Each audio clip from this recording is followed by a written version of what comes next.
Afternoon, everyone. Let's have a look of Antarctica, that is chapter number 10. Already we have discussed this chapter in the classroom. It's a revision class. So let's go through the Antarctica. So Antarctica is the fifth largest continent and it is covered almost completely in ice. It is very cold continent with no permanent human settlements. There are some research stations where scientists conduct research, but there are no permanent human settlements. Antarctica is a home to penguins, seals, and other animals that are found to very cold climates. It has the coldest land temperature recorded on the earth, that is minus 89.2 degrees Celsius. This was recorded at the ground level at the Soviet Vostok station in the Antarctica in the year 1983. The South Pole is located in Antarctica.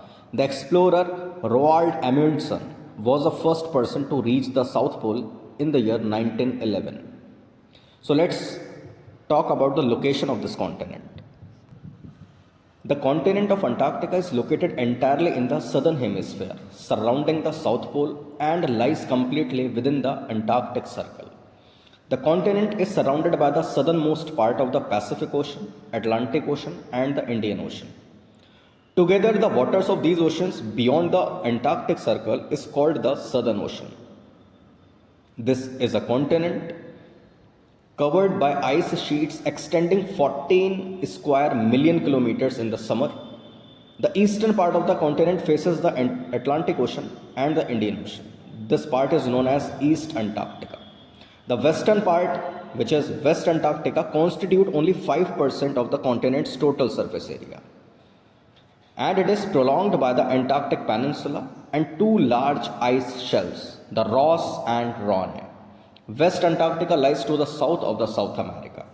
So let's have a look about the fact corner. About 98% of the Antarctica is covered by a thick sheet of ice. The ice is on the average around 1.9 kilometers thick. In some places, the ice may be 4.5 kilometers thick.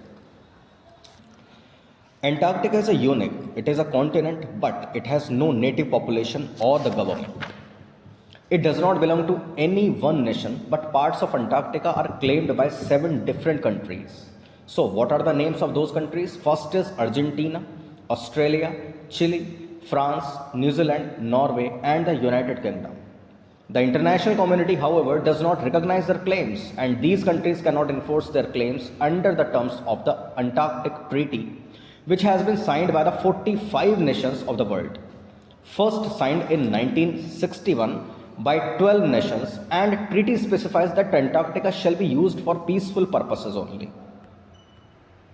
Now let's talk about the climate of the Antarctica. So Antarctica has an extremely cold, dry climate. The average annual temperature is around minus 50 degrees Celsius. In the mountainous interior region, temperatures are much colder, dropping below minus 60 degrees Celsius. In winter especially, and minus 20 degrees Celsius in summer. Precipitation in Antarctica is hard to measure. It is always falls as snow. In coastal regions, about 200 millimeters can fall annually. In mountainous region and on the East Antarctica Plateau, the amount is less than 50 millimeters annually. There are annual strong winds with recordings of up to 200 miles per hour. The low rainfall is partly because the katabatic winds. These are the winds that rush down the sides of the mountain, while there are many deserts on the earth that get significantly less than 166 mm of rain annually. Antarctica does not include one usually dry spot, that is Dry Valley, which have not received rain for around 2 million years. Since Antarctica is very dry, there are very few lakes or rivers. The longest river is the Onyx River, which is only about 40 kilometers long. Both the Arctic and the Antarctic regions are cold because they do not get any the direct sunlight. The sun is always low on the horizon, even in the middle of the summer. In winter, the sun is so far below the horizon that it does not come up at all for months at a stretch. So the days are just like the nights, cold and dark. Even though the North Pole and the South Pole are polar opposites, they both get the same amount of sunlight, but the South Pole is much colder than the North Pole. So let's talk about the division of Antarctica, and we are going to Describe the area or the landmass. So Antarctica's landmass spreads unevenly around the geomagnetic South Pole. Cold desert and the large ice shell make up the continent of Antarctica. Let's learn about the major divisions of the landmass. First part of Antarctica is East Antarctica. East Antarctica is also known as the Greater Antarctica and takes up 2/3 of the total land area of the continent. This is the oldest part of the Antarctica. At the center of the East Antarctica is an ice plateau that rises 3000 meters above sea level. Strong winds cut the snow on the plateau into sharp wave-like grooves or ridges, which are known as sastrugi. What sastrugi it is? Next part of this continent is West Antarctica. West Antarctica is also known as the Lesser Antarctica because it is smaller than the East Antarctica. This region is much less geologically stable as compared to the East Antarctica. It is covered in a thin ice sheet and comprises mountainous islands.